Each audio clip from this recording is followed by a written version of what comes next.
Hi అండి. నమస్తే. Welcome to my channel Renu's home cooking. ఈరోజు వీడియోలో healthy full day meal preparation చూపిస్తున్నాను. Morning to night what I ate అన్నది జనరల్‌గా less oil, low carb diet తీసుకుంటూ ఉంటాం. ఈరోజు మీకు అదే షేర్ చేస్తున్నాను. వీడియో నచ్చితే కనుక కంపల్సరీ ఒక లైక్ ఇవ్వండి. ఇంకా ఎర్లీ మార్నింగ్ లేచిన వెంటనే ఇలా వార్మ్ వాటర్‌లో లెమన్ కలుపుకొని తాగుతున్నాము. నో షుగర్, నో హనీ అలాగే తీసుకుంటున్నాము. రాత్రే నానబెట్టిన బాదం గింజలు. ఈరోజు మార్నింగ్ అయితే బ్రేక్‌ఫాస్ట్‌కి ఒక మంచి ఉప్మా చేస్తున్నాను. అది కూడా సజ్జ అటుకులతో. చూడండి సజ్జ అటుకులంటే ఇట్లా ఉంటాయి. ఇంట్లో ఉండే వాళ్ళకైనా, ఆఫీస్‌కెళ్ళే వాళ్ళకైనా ఈజీగా అయిపోవాలి, ఇన్‌స్టంట్‌గా అవ్వాలి, అందులోని హెల్తీగా ఉండాలి అంటే ఇలాంటి అటుకులు బెస్ట్ ఆప్షన్ అండి. ఇప్పుడు మార్కెట్‌లో చాలా వెరైటీస్ వస్తున్నాయండి. జొన్నలతో వస్తున్నాయి, రాగులతో వస్తున్నాయి, సజ్జలతో వస్తున్నాయి. నేనిక్కడ తీసుకున్నది సజ్జలతో. ప్యాన్‌లో కొద్దిగా ఆయిల్ వేసి ఉప్మాకు వేయించినట్టే పోపు దినుసులు వేయించేశాను. దాని తర్వాత ఎక్కువ వెజిటబుల్స్ తీసుకున్నానండి. అరకప్పు అటుకులు తీసుకున్నామంటే ఒక కప్పు వరకు వెజిటబుల్స్ తీసుకుంటే అన్ని రకాల న్యూట్రియంట్స్ మనకు అందుతాయి. ఈ సజ్జ అటుకుల్ని ఎక్కువ సేపు నానబెట్టక్కర్లేదండి. 2, 3 సార్లు కడిగేసి పక్కన పెట్టి ఉంచుకొని వెజిటబుల్స్ కుక్ అయిపోయిన తర్వాత ఇవి కూడా వేసేసి కొత్తిమీర చల్లి నిమ్మరసం పెట్టుకొని తింటే చాలా బావుంటుందండి. దీంట్లో వెజిటబుల్స్ ఎక్కువ వేసాం కదా! Cabbage, carrot, green peas, sweet corn ఇవన్నీ వేశాను. ఇవే అని కాదు, మీరు ఏదైనా సరే వేసుకోవచ్చు. సో, ఇలా ఎక్కువ వెజిటబుల్స్ వేసుకోవడం వల్ల న్యూట్రిషన్ వాల్యూ ఇంకా ఎక్కువ పెరుగుతుంది. నెక్స్ట్ ఆఫ్టర్ బ్రేక్‌ఫాస్ట్ ఇలా గ్రీన్ టీ ఒకటి తీసుకున్నాము. నెక్స్ట్ 11:00 ఆ టైంకి ఏదో ఒక ఫ్రూట్ తీసుకుంటాము. నెక్స్ట్ ఇంకా లంచ్ ప్రిపరేషన్ స్టార్ట్ చేసేస్తున్నానండి. పెసరపప్పు నానబెట్టి ఉంచుకున్నాను. అలాగే వెజిటబుల్స్ కూడా కట్ చేసి ఉంచుకున్నాను. ఇప్పుడు ఒక స్టీమర్ పాట్ తీసుకొని దాంట్లో 2 గ్లాసుల వరకు వాటర్ వేస్తున్నానండి. ఈ వాటర్‌లో ముందుగా నానబెట్టిన పెసరపప్పు ఉంది కదా! అది ముందు వేస్తున్నాను. స్టీమర్ పాట్‌లో పెడుతున్నాను కదండీ! అందుకే ముందుగా పెసరపప్పు అన్నది నానబెట్టేశాను త్వరగా ఉడికిపోతుందని. దాని తర్వాత కట్ చేసి ఉంచుకున్న వెజిటబుల్స్ పైన ఒక ట్రే ఉంటుంది. దాంట్లో పెడుతున్నాను. ఇక్కడ వంకాయ ముక్కలనైతే వెజిటబుల్స్‌తో కాకుండా ఇలా నీళ్ళల్లోనే వేసేస్తున్నానండి. నల్లబడకుండా ఉంటాయి కదా!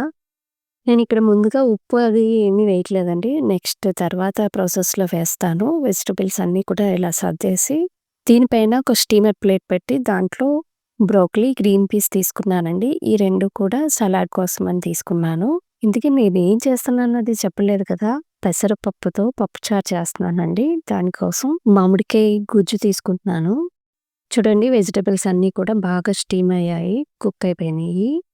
మామిడికాయ గుజ్జు ఆల్రెడీ ఇంట్లో ఉందండి. అదే వేస్తున్నాను నేను. అలా కాదు అనుకుంటే మామిడికాయ ముక్కలు వెజిటబుల్స్‌తో పాటు ఉడికించేసుకోవచ్చు. ఇక్కడ చూడండి పప్పు కూడా చక్కగా ఉడికిపోయింది. పెసరపప్పే కదండీ! అందుకే త్వరగా ఉడికిపోతుంది. అదే కందిపప్పు తీసుకున్నామంటే కొంచెం స్టీమర్ పాట్‌లో ఎక్కువ సేపు ఉడికించాలి. పప్పుని మెదిపేస్తున్నానండి. బద్ద బద్దంలా కనిపించకుండా ఉండటానికి. ఇలా బ్లెండర్‌తో బ్లెండ్ చేసేసుకున్నాను.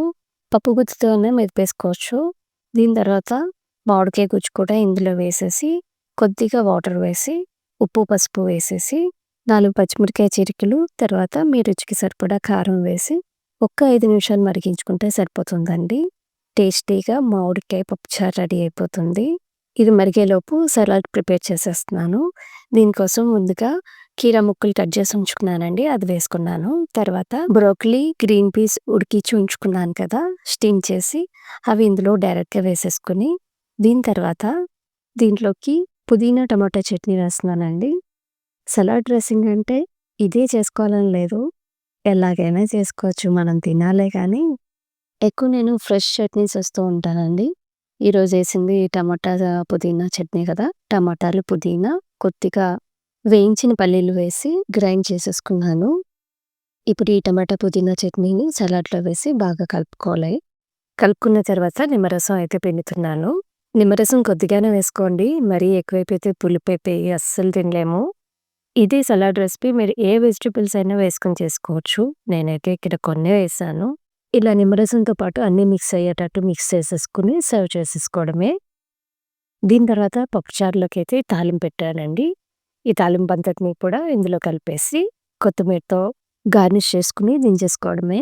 మనం రెగ్యులర్‌గా పప్పుచారు అంటే లేకపోతే సాంబారైనా చింతపండు రసం యూజ్ చేస్తాం. అలా కాకుండా మామిడికాయతో ఒకసారి చేసి చూడండి. చాలా బావుంటుంది.